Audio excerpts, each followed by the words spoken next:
薄いのアホ。プリズムパワーメイクアップカードレディー。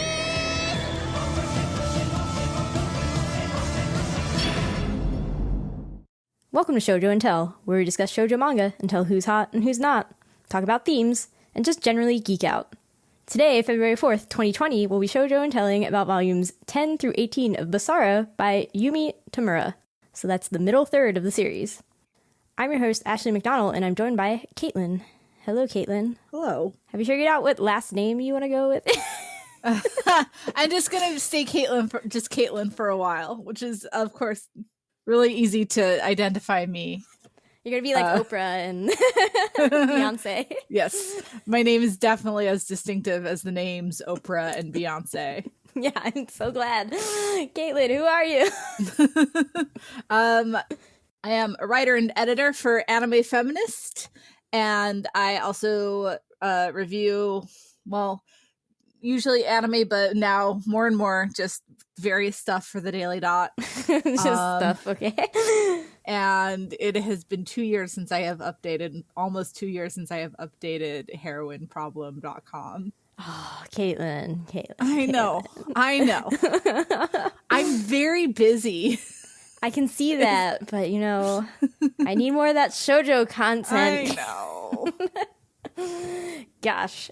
Okay, well, this is the shoujo content. Okay, so Yeah, here we go. Here we go. Be the shoujo content you want to see in the world. Yeah, I know. That's basically my whole motto in life. So, spoiler warning for everybody. This is about the middle third of a series. So if you haven't read Basara, I don't recommend listening to this episode, but I don't control you. You do you. I don't care. Just don't yell at me. Okay, so yeah, if you haven't read Basara, you should spend the time that you would listen to this podcast reading Basara, because it is very good, and it is legally available from Viz Media in English. Digitally, it is not in print physically, so that is very sad. And now I'm going to roll into the spoilers, so for real. So I'm going to give a brief plot synopsis of volumes 10 through 18 for the people who have read it, but maybe haven't read it in a hot second, so you want to vaguely remember what has happened. Is it possible to give a brief plot synopsis of Basara? You know, I'm going to try, okay? I'm going to try. So, volume 10 or whatever is basically just the end of the Okinawa arc, where Unten, who was running for president, is killed by the people that he had hired to kill the actual president, and his brother and the president's future wife decide to team up with Shuri, and Sarasa ends up revealing her gender identity to Tatara's followers. Yay! Living her truth. So then Asagi and Ageha and Sarasa go to the north because they have lost their ally, Hayato. They're trying to gain allies with a rebel clan who's been fighting the Black King for a while.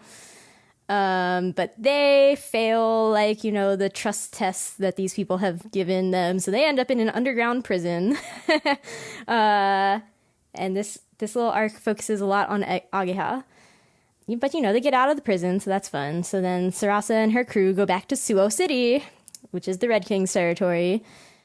But it has been overtaken by other people under King Ukon because the Red King has been overthrown. So then basically everybody's going to meet up in Suo City and have a three-way battle. And that is when Sarasa and Shuri finally find out that they are, in fact, Tatara and the Red King. Oh no, bad things. The reveal happens. Oh, they had some sexy sex before that. Yeah. It's very important. Very shoujo loss of virginity sex scene kind of sex too. Yeah. And it was great. And then they found out their terrible secrets and they were like, oh no. Yep. So then through volume 18 is basically them actually working together, but begrudgingly to bring about the death of the Black King, which they do. And then it basically ends on a great note, which is now we have to go kill King Ukon. And I'm like, oh, that's a great ending to stop with, actually do a podcast. Excellent.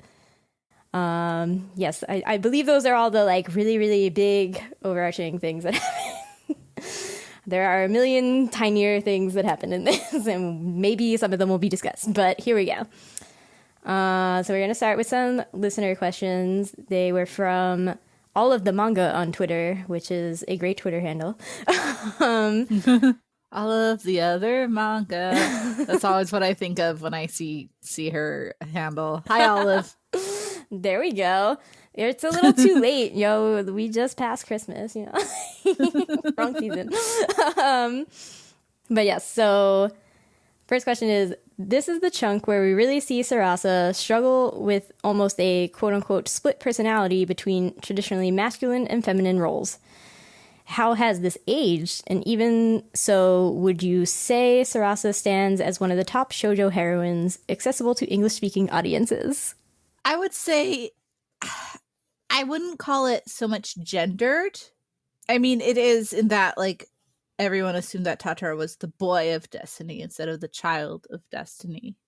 But it doesn't feel so much as, oh, I have to pretend to be a boy and do these boy things, so much as I have to pretend to be my brother and I'm in over my head.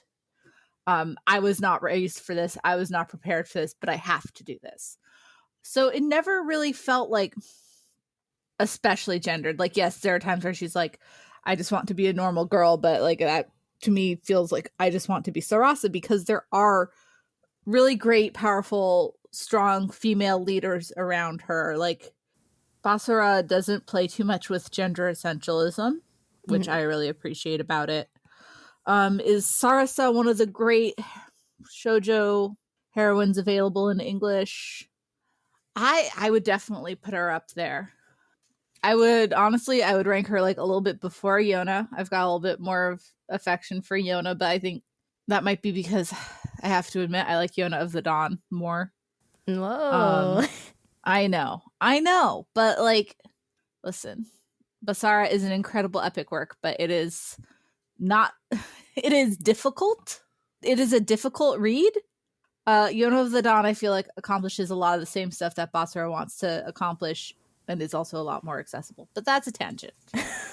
That's a tangent for a Yona of the Dawn, but yeah, which, you know, it's one of the long ones. I know. So natural choice. Right? Yeah. So yeah, that's sort of I think it has aged a lot better than other similar things, because it does feel more personal than universal gender roles. Yeah, I would largely agree with that response. Like, I understand that there are lots of things in these volumes where it's like discussing gender in some way, where women give life and men like destroy it and all these things. But definitely with Sarasa herself, it felt much more like any time that she's having a crisis, it's kind of like, oh no, but Tatara was supposed to be this, and not like a boy was supposed to be this, but just like specifically Tatara, and I don't know how to be like my brother, and like this is very complicated. Yeah, and there's one scene that I'll discuss later that I'm like, yes, that felt really great. Like, oh, I guess we could discuss it now, but like when Shuri and Sarasa finally do consummate their love, it's like in a way where I really liked actually the sort of reversal of how it typically goes, where it's like there's this loss of innocence, and, you know, like becoming a woman. And it's like there's kind of this like, okay, Sarasa finally gets to be a girl in this instance. Like, she gets to be that normal quote unquote girl that she wants to be. But it's like an embrace of her being her child self that she lost, rather than like this loss of the child self. And I was like, oh, that's such a powerful moment. Like that's what defines it to me. And in terms of how well it ages, like I definitely think it ages pretty well. Like there's nothing that's like, oh, but this one part just like doesn't jive with our modern sensibilities of anything, you know. In general, I guess there's a lot of, I still get the sense that it's pretty binary, but it's not like over the top binariness like other series can be. I must admit that I have not actually read or watched Yona yet, although everybody says it's very good, but I'm kind of like, oh my god, Ashley, I'm just waiting for it to be over, which will be never, but I'm waiting. Okay, well, the anime is done. That's watch true. The anime. Okay, but then I'm not getting the whole thing. God. You're like, but Shaking it's still my head so right good. here. Oh, Caitlin's like leaving now. She's like, Goodbye. I'm done Good with this. day. Yeah, good day. Listen, you told me that Basara was great, and it is. So why can't we just, why can't we just agree? That's because I have perfect taste. So. Yeah. Great. Okay. So the second question was, after the underground prison arc, which is a very silly arc, I must say, out of all the arcs, but after the underground prison arc, do you believe Ageha loves Sarasa? / what do you feel is his relationship to quote-unquote love, considering his unhealthy power dynamics with Shido? Thank you, sorry, I just really love this manga. So do I. Okay, so does Ageha love Sarasa? You're torn, you don't know. That's a toughie. I mean, I think he certainly has affection for her. It's a hard question. Do you want him to love, like, romantically love Sarasa? No, I don't want him to love Sarasa romantically. That's an easy one. Okay. So am I blinding myself? No, I would agree with you that I actually, like, if you're leaning towards he doesn't romantically love her, I also kind of felt that. Like, I felt like he more wanted to romantically love her. He wanted to love the ideal of her. Yeah. Like, he's had such a complicated life, right? Like, of wandering and, like, you know, like you said, the power dynamics with Shido.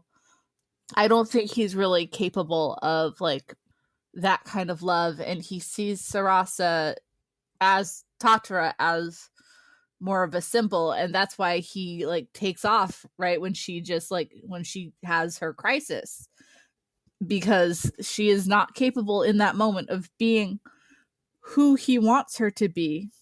And if he really truly loved her, he would have stayed by her. Yeah. But since he left, I don't think he did.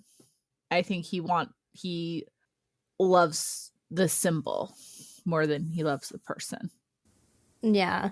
I would agree with that. Like, I definitely just got the vibe from him that he's just like, I really, really want to love you, but it's just like a trick of my own brain, and like he knows that she doesn't love him like that. And like eventually he's just like, you know what, I see it now, I'm out. Like, cool.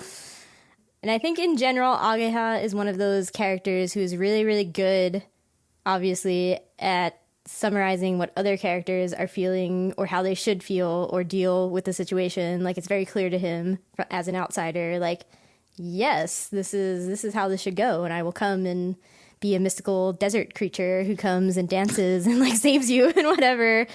But then when it comes to himself, he's like, doesn't know anything, basically. He's like, who am I? What do I want? I don't know. Everything is complicated and confusing, and I don't actually know how to suss it out at all. I'm like, okay. Okay, Ageha, it's all right. You're fine. I feel like that segues nicely, actually, into one of the pretty big themes of this arc in particular, in which Ageha is definitely a big star, which is, like, the continuation or not of legacies of hate and how to, like, break the cycle of just killing each other over and over again. And so there was this, you know, I definitely had a Hunger Games flashback moment where it's like, remember who the real enemy is, at this line from Sarasa. But at one point she's just like, you know, we're all perpetrators and victims. Who are we supposed to hate? And then she does answer the question with King Ukon. And I'm like, yeah, girl, you got it. Like, you got the answer. Like, the system, like, not people. And so Ageha is definitely a big, he's trying pretty hard to push this agenda to make people see. He brings, what's her name? Senju. He brings Princess Senju, who is Shido's wife, who is pregnant with his child, onto Tatara's ship, and they're both like, Tatara and Senju are both like, what are you doing, Ageha? Like, are you messing with us? Yeah, like, oh, sorry, I shouldn't curse. What the heck? Ageha, and he's just like, why do you have to hate each other? Like, what, like, this child should suffer just because of something in the past? Like, what's going on? And yeah, in general, Ageha sees it as like, you know, if you're gonna hate the wives and children of the soldiers too, then you're not dealing with like the consequences of your own actions. Like, there's nobody who is blameless in a war and all these things. I'm like, all right, Ageha's coming hard.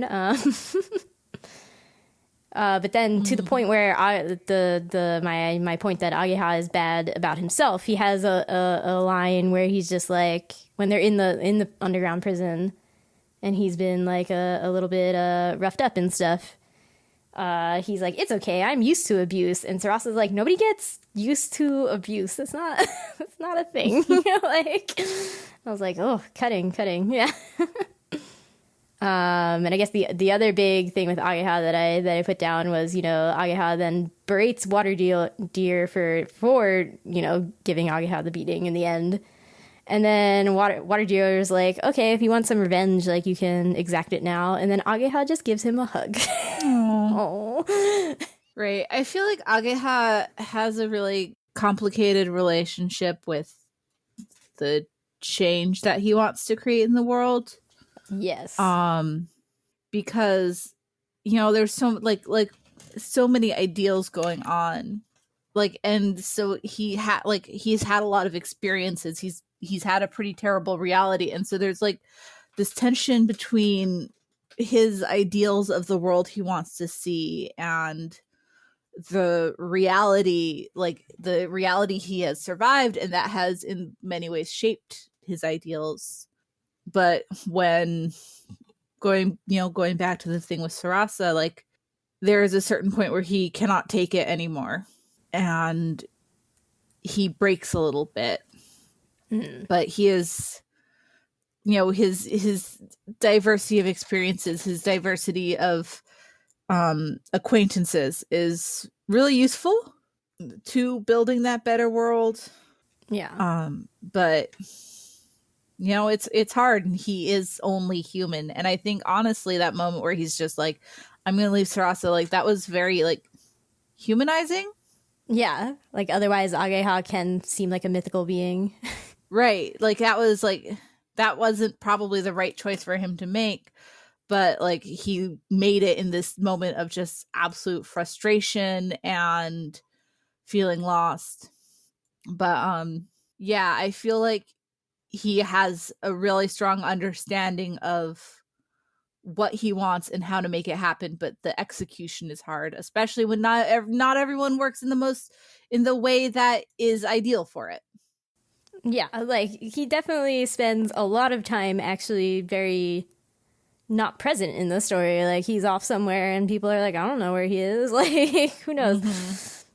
And he needs all that time to, like, recharge his, like, okay, I can deal with you and, like, stay focused on the vision that I have. And then, yeah, when he can't deal with it anymore, he's just like, nope, I'm gonna go back to wandering around now, just doing whatever. Being Madame Butterfly and stuff. Like, you know? It's like, I don't have time for this energy. Like, self-care, y'all. Because Ageha is definitely the best therapist. That's basically what I got out of his manga.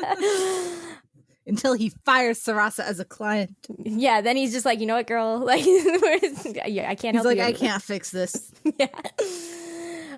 Fix yourself. I wrote down Ageha is best therapist, question mark, question mark, question mark.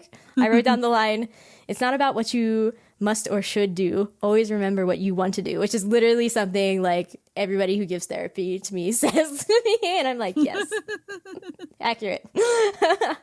Ageha, come be my therapist. I will pay you lots of money too. Great. Yeah, so I guess there's lots of other characters who are struggling with this legacy hate thing, and they all have their different experiences than Ageha, so they come at it from a bit of a different angle, which I guess upsets him sometimes.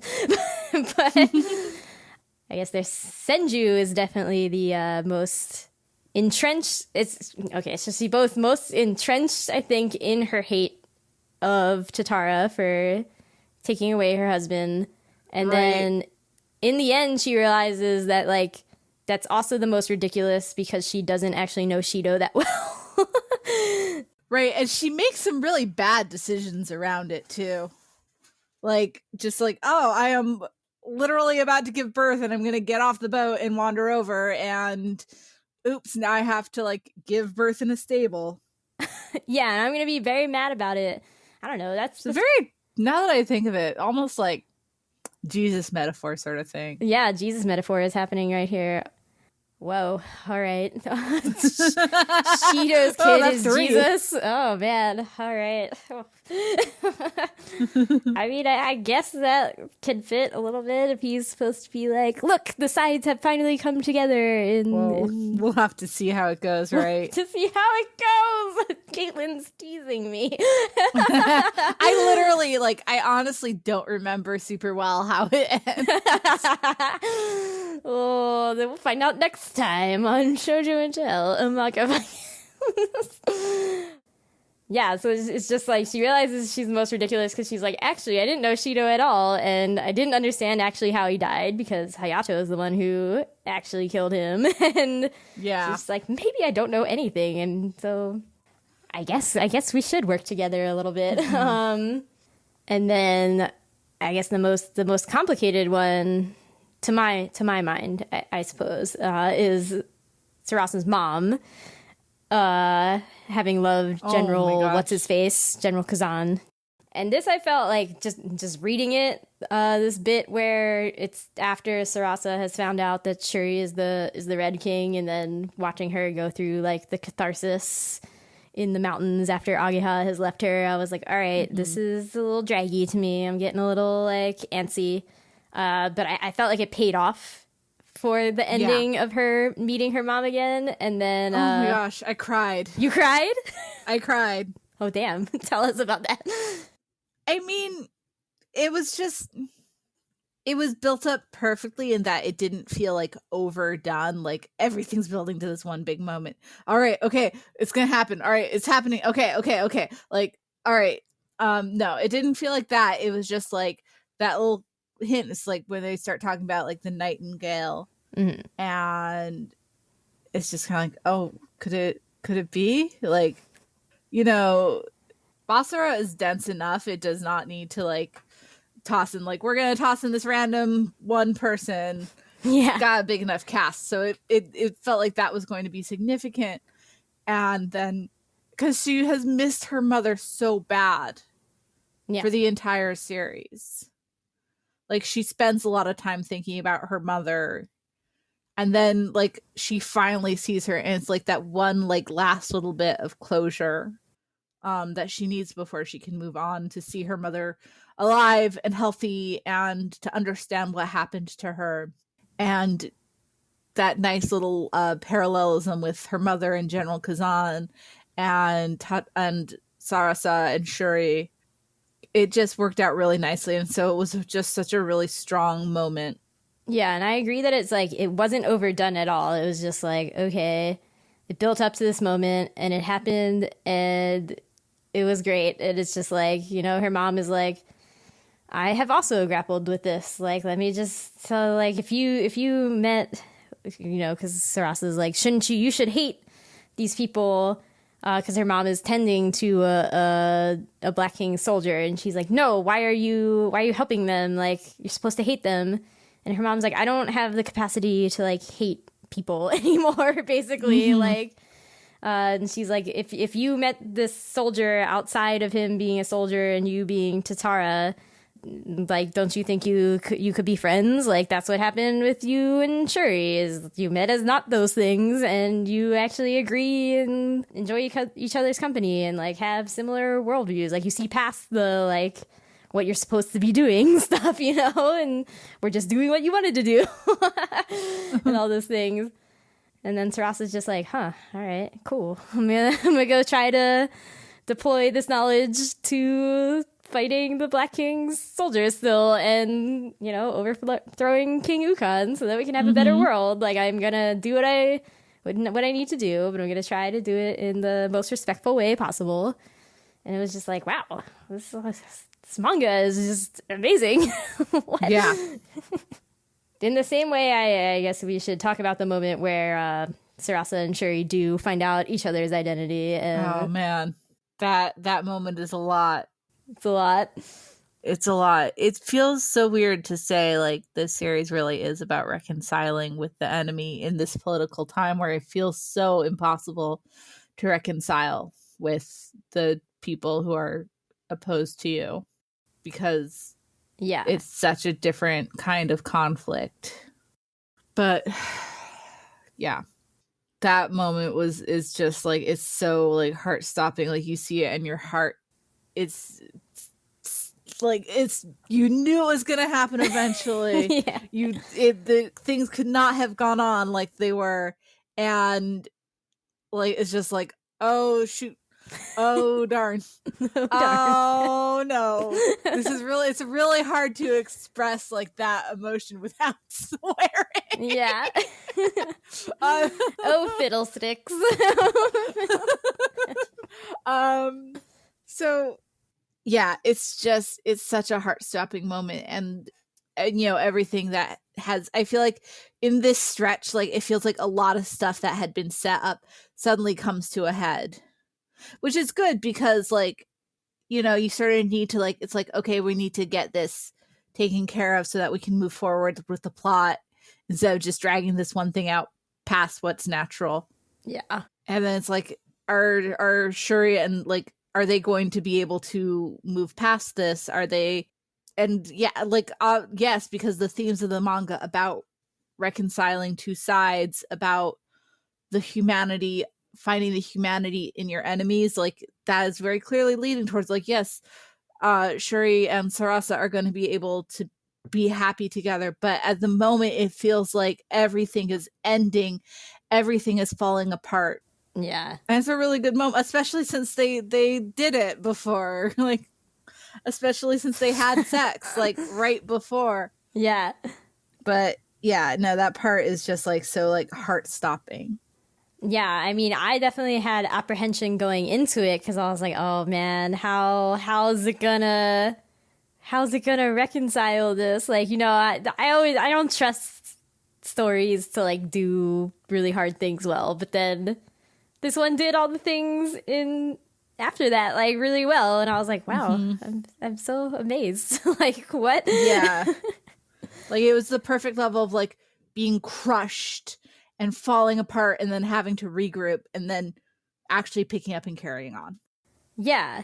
And like still acknowledging that there is like hate and misgivings and disappointment and like frustration at yourself and the world and the other person and just all these things, but then being like, you know what? The system still sucks. I guess we still have to do this thing. So like I did get to know him as a person outside of these things, so maybe we can work together to figure it out eventually. Even if we are not like, I don't think necessarily where we are right now is like showing that. Oh, hello, Kat. Do you have opinions about Basara? Okay, that's nice. But yeah, like where they are right now, I don't think is like a guarantee that they could romantically reconcile. You're just gonna rub your face against the mic. That's cool. Hi, Kitty. Kitty, this is a serious discussion. Why are you ruining it? Come here. I mean, I'm like, yeah, I'm sure that they will romantically reconcile, and you know, getting together will be the like, you know, bringing together of the two sides. They'll like get married and whatever, and have children and bring together all the things in the end. But right now, I'm like, no, they're still in a place where they're like, we begrudgingly are allies. Like, we are not directly working together. We're just like trying to do a thing. And I'm like, wow, I respect you, manga. I respect you. Yeah, I do think that, yeah, like the best moment still is like Sarasa and her mom and just like that quiet, like 1 or 2 chapters. I was like, wow, he just destroyed it. He destroyed it, manga. But definitely while reading it, yeah, I struggled reading it in like our current political climate, I was just like, wow. I feel like all sides are gonna like laud this manga, like you read it and you're like, yeah, that's really good. But then like actually putting it in practice is like, oh man, I don't know how to do this. Well, I feel like it's such a different kind of conflict too, because it's like, well, you and this person might have everything in common, and the only difference is like where his loyalties lie. And with sort of the way things are now, it's so different from that, because it is like Sarasa's not fighting a battle of ideology. Mm-hmm. She is fighting like a very different kind of conflict, whereas here it's like, oh, well, you actually like hate everything that is important to me. So Yeah. like, it's a very different kind of thing, and it is a little bit of an uncomfortable sort of reconciliation between reading this manga and being like, yeah, but also like, living in this age. Yeah. I guess for me, I do really like this manga and its portrayal of reconciling with the other side, because I was actually like, I still try to keep in like decent terms with my family and like my nuclear family, certainly, and then I have a very large like extended family, so I'm like, okay, I try to be pretty good with them, but they're all conservative and I am not. So I try to be like, okay, it's pretty hard for me to always be like, I have to code switch with you, and I like actually ideologically don't agree with you on a lot of things, but then I try very hard in conversations with real people in my life that I'm like, okay, you raised me, I love you, like I try to get along with you.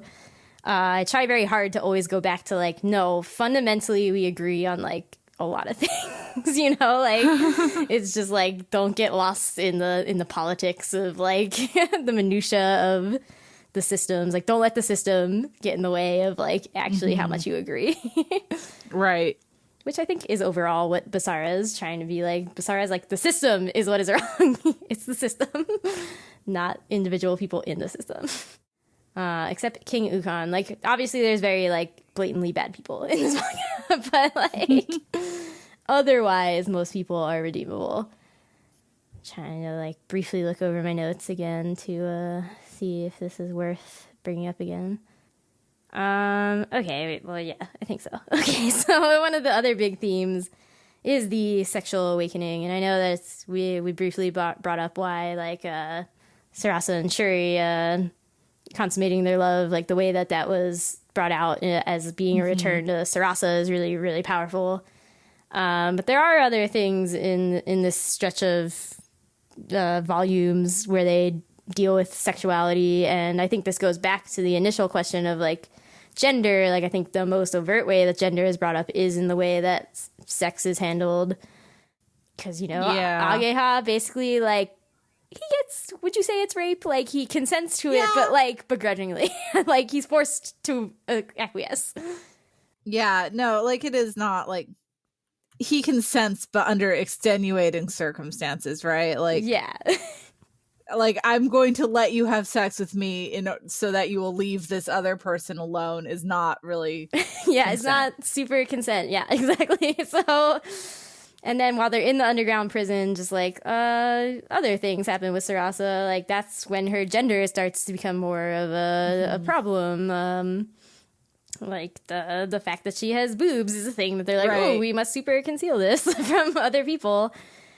I liked Basara's approach to this threat of sexual assault more than most things. I think it was because rather than presenting it as just this sort of natural, like, well, if you're a woman, of course you should expect this to happen, or like this like in Fushigi Yugi, like when everyone's trying to rape Miyaka for a stretch there. Yeah. The best stretch, obviously. Yeah.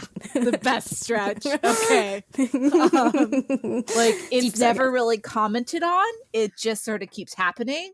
And in here, they do use a fairly light touch with it, right? Like, it's not something that's common like super happens constantly. But like when it does, it's more just like it's frustrating that because she's a woman, like she has to deal with this extra threat, and that's not fair, and it sucks. So I really appreciated that. Like, you know, the ideal is that like it's not an issue, but that almost feels like glossing over. So it felt, the frustration in it felt more true to my experiences. Like, obviously I haven't been to prison or anything. Okay, that's good. But like, just like things like walking down the street late at night, like or hanging out in my male friend's dorm room in college, like, you know, having to be worried about that. It's not fair. Yeah. And it is a reality. It in my experience, and it's not like that sort of like it doesn't feel natural. It doesn't feel normal like a lot of like shoujo melodramas treat it. But so yeah, I really like, I didn't enjoy it, but I appreciated how that was handled. Yeah, no, definitely. Every time it comes up, Sarasa's just like, no, this is BS. Like, she's never like, oh, yeah, this is just a thing that we deal with. Like, oh, no. It's like, well, I guess this is the price of being a woman. Yeah, no, she's always like, this is crap, and I hate this, and I hate you, and I'm trying not to hate you, but I definitely hate this. And like... And it's not fair. Yeah. Yeah. So yes, definitely she gets terrorized by Window, who is the one who looks like Shuri, and she's like, wait a minute. she almost lets herself think like get to, is Shuri the Red King? But she doesn't quite believe that in the end. So Window tries to use the, you know, excuse of like, well, I'm doing it because it was done to me, and that's like the fair thing to do. Obviously, like that's just how this has to go. And Sarasa says, like, don't tell me how you grew up. Nothing can excuse the humiliation you're putting me through.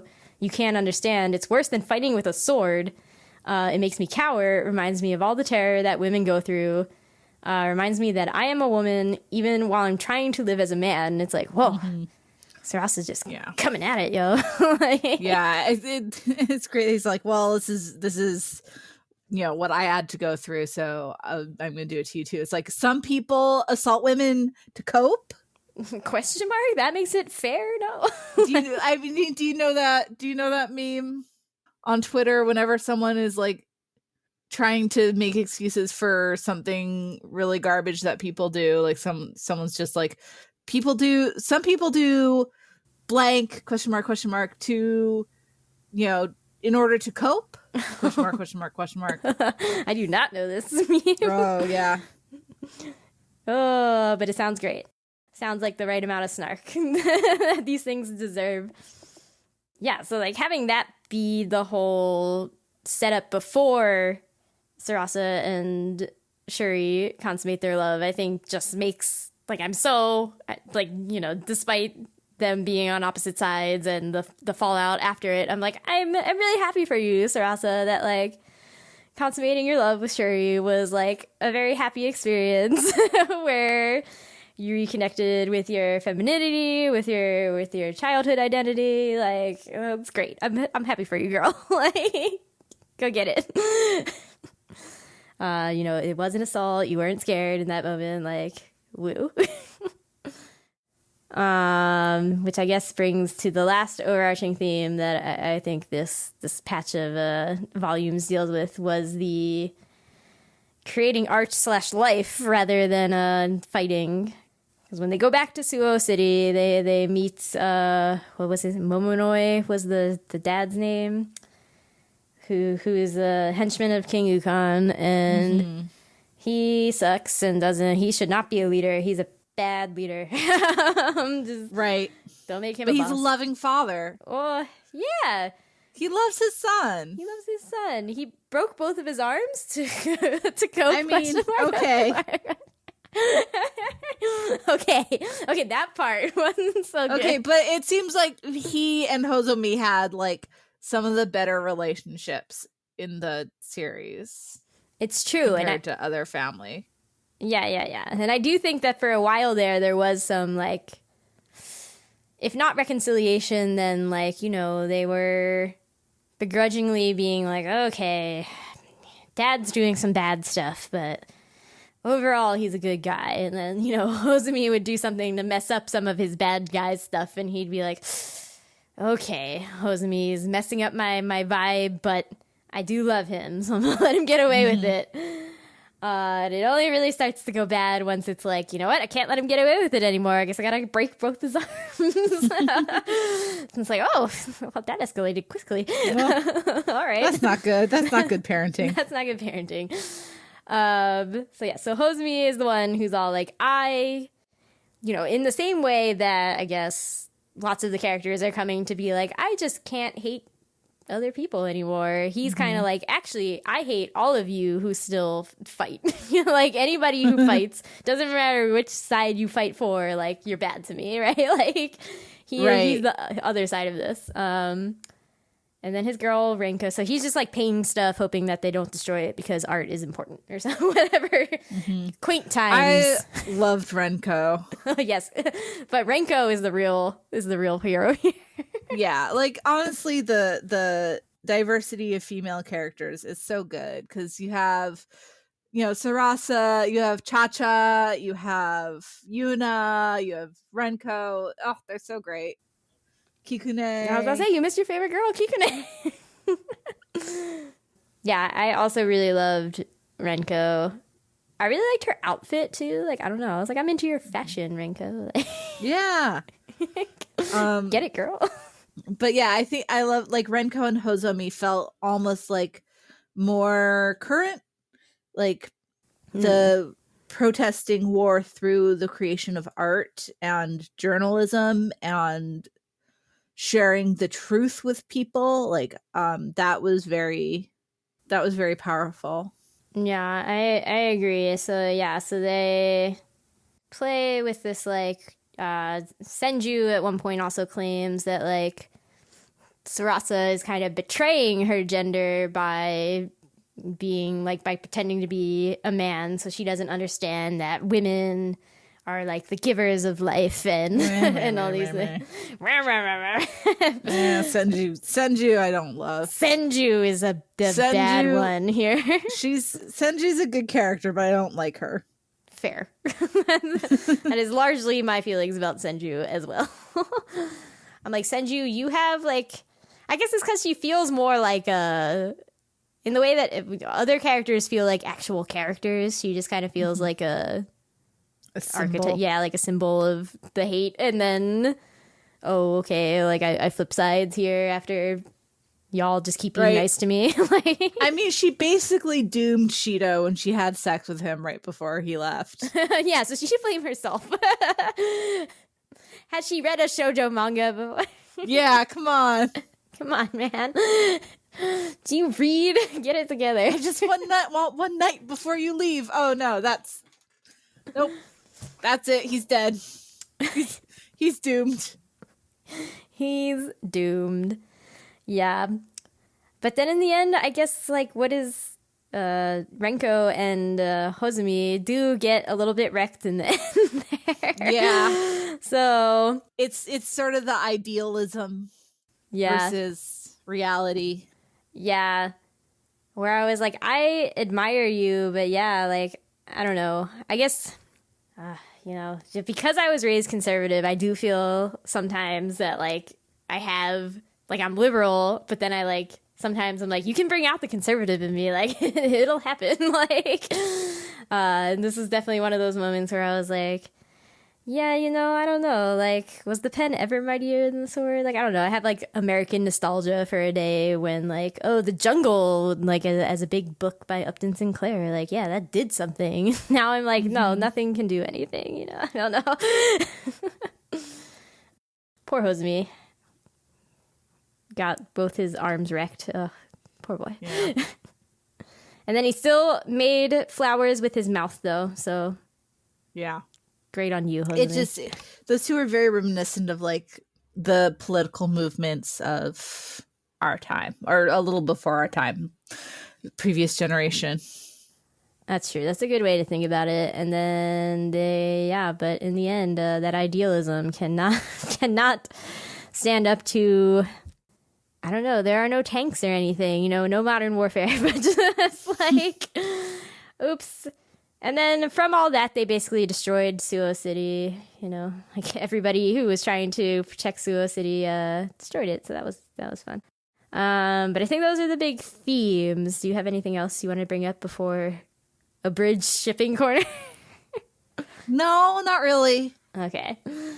So a bridge shipping corner, because I assume, the final episode will be like the real shipping corner. But there are some people that I'm like, I don't know if you reappear. I mean, I know that Renko and Hozumi don't reappear. So in the end, were they like a good couple? Were you like, I like you as a couple? Or were you just like, individually, you're cool?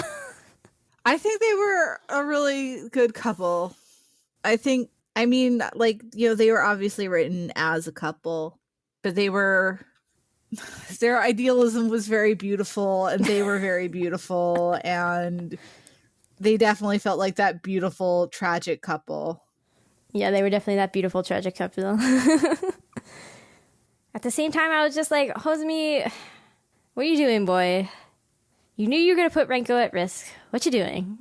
You believe wholeheartedly in your dad's, like, good heart somewhere in his old man shriveled body? You could dig that out? No.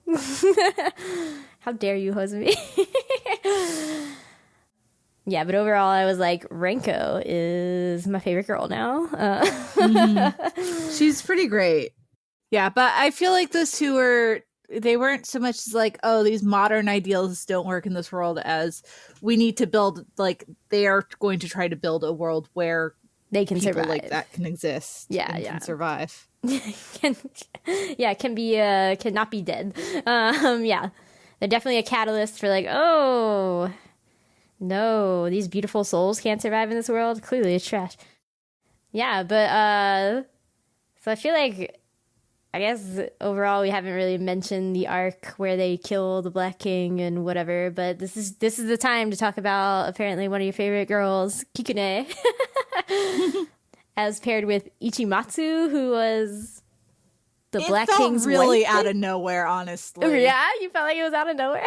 It felt kind of out of nowhere, but maybe it was because I like slammed those last few volumes, and Basara is so dense, so maybe it just like slipped past me. I didn't notice the lead up to it. Oh, I definitely felt like there was lead up to it. Like they were all like, "Woo, party! We get drunk together. Isn't that fun?" Like, woo. I like Kikune's like, if it's not the man I'm love, might as well just be cucumbers. And the first time I read it, I was like, she's comparing these entire men to cucumbers. It's like, no, she's talking about dicks. She's talking about dicks. Oh, Kikune. Is that why she's your favorite? Just because she talks about dicks. Yeah. No, I mean, because she adds comedic value to this otherwise very serious. I mean, she does add some much needed levity. Yeah, that's true.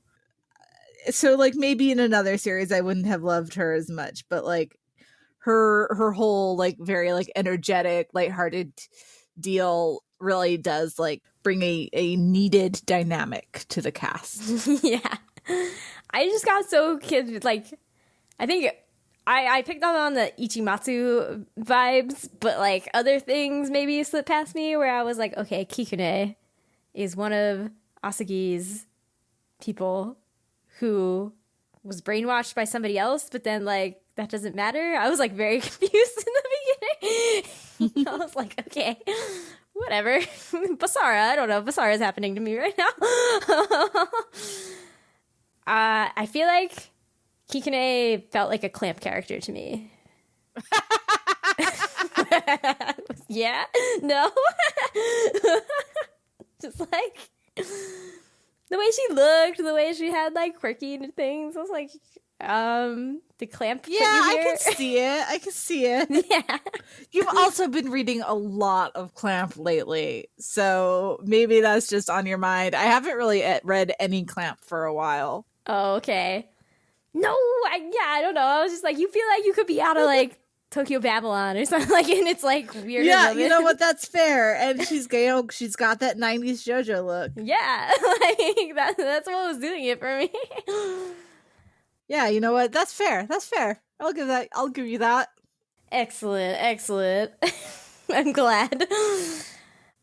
Does Kikune stay through the like next? I don't know. Yeah. I don't know. I don't know. Like, I don't know. She survived, so like maybe she probably makes some like little sporadic appearances while the Black King's like wife takes over for now that he's dead or whatever. Oh, they were gonna hold elections, right? That's what was gonna happen. Yeah.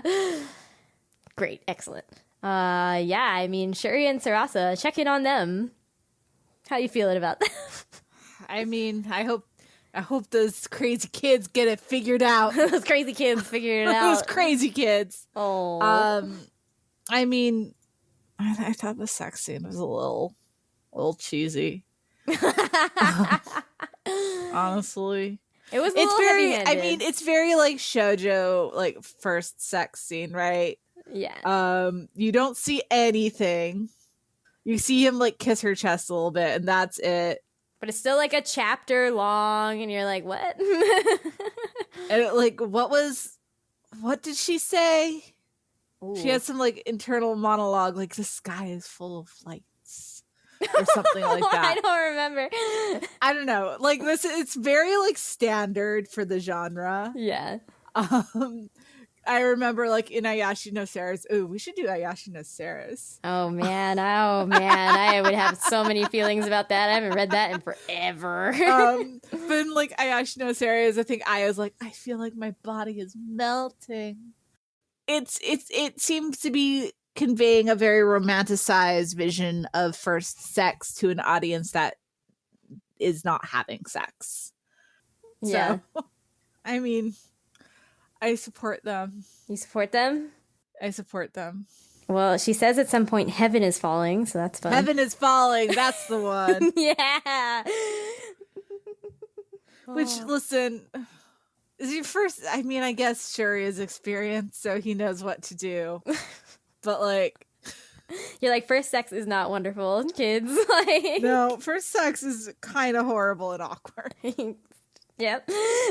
It's terrible, and you'll wish it never happened, except that it makes you better at more sex later. So, yes. Like, you're like, great. It's like any skill.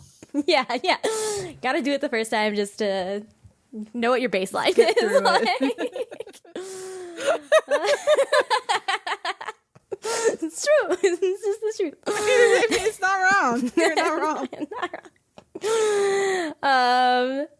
Yeah, I'm just like, oh, I guess we didn't really talk about Shuri that much either, and like his struggle. Oh, so and there was that girl Shima, who's like the princess girl who's like throwing herself at him. Oh yeah, in volume 18.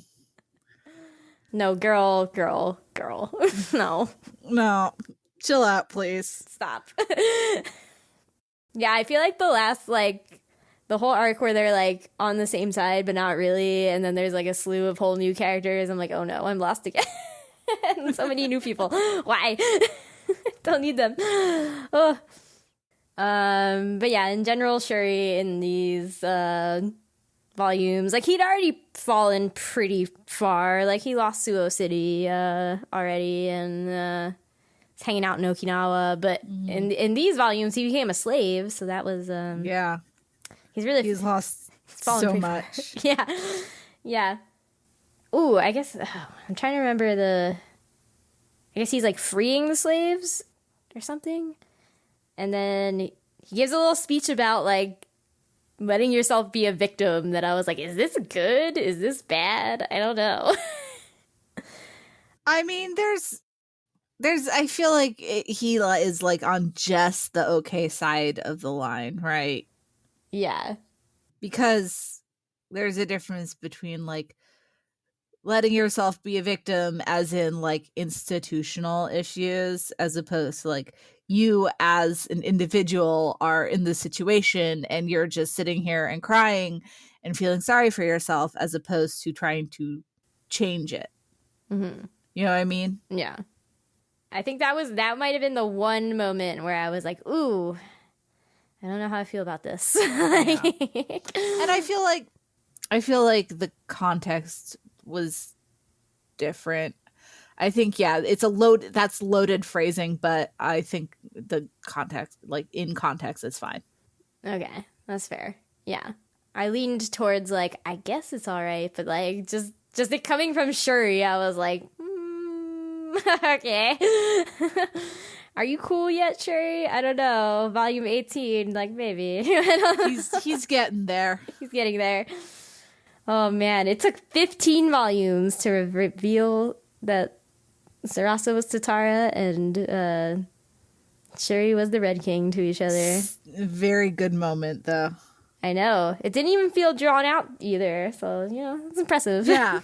Yeah. I really liked how, like, they built up to it, like, with, like, increasingly, like, Sarasa, like, there's more and more hints towards Shuri's identity towards Sarasa that are getting more and more in her face. Like, oh, there's this guy who looks just like Shuri, who is part of the royal family.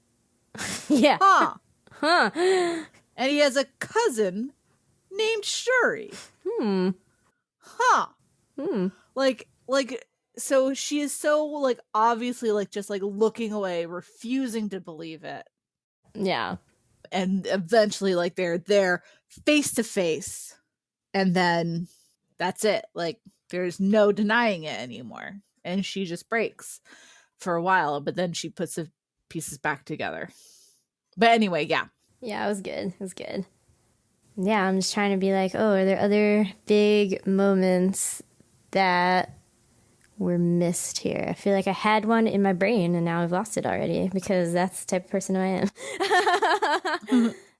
Oh, yeah, I guess I just wanted to acknowledge, too, that, you know, in addition to Shuri finding out her identity, like, she told her whole crew eventually, and they handled it pretty well. It was good. Yeah. And they were like, oh, I mean, you're still you, so whatever. Yeah, they're like, we didn't like you because you were Tatara. We liked you because you were, like, a cool human. And I'm like, oh, yeah, that's fair. That's fair.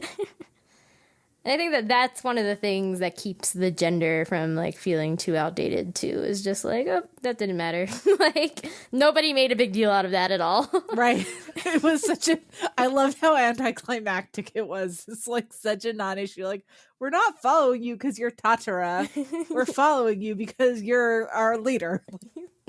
Because you've done cool things and proven that you're a good leader. Like, great. Like, let's go. I was like, oh, thank you. Thank you. Yeah, but that's all I think I have to say about these volumes in particular. Do you have any other final thoughts? Oh, I liked how Tamura in one of her talk columns talked about how to pronounce Basara. Oh, yeah. It's like, she's like, I don't really care. I say Basara. You can say Basara. You can say Basara, whatever. She's like, whatever. I won't be around to hear it. It's fine. Everybody will know what you're talking about. Wait, we forgot to talk about the most important thing, actually. Ageha's new haircut. It's bad. It's bad. No, because, like, there's the part where he, like, actually cuts it, but then he comes back with, like, an actual haircut. Yeah. That's the shot I'm thinking of. Yeah, that was in there. Okay, because I don't like I've said, I don't remember too many details of it, how it ends. I do remember Ageha's haircut, and I hate it. I hate it.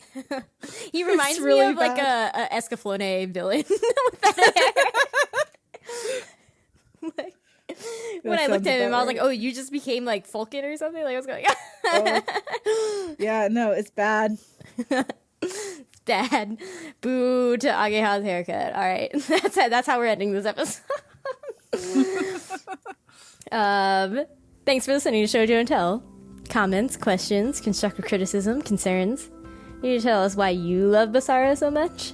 Email shoujoandtell@gmail.com or leave a comment on shoujoandtell.com/Basara2. We're at Shojo and Tell on Twitter, Tumblr, and Instagram. Caitlin, where can people find your work on the internets? You can find some of it on heroineproblem.com, heroin with an E. You can find a good amount of it on Anime Feminist. You can find it on The Daily Dot. That's all under Caitlin Moore. Because you haven't figured it out yet. But yeah. Excellent. Are you excited every time you see a new episode from us?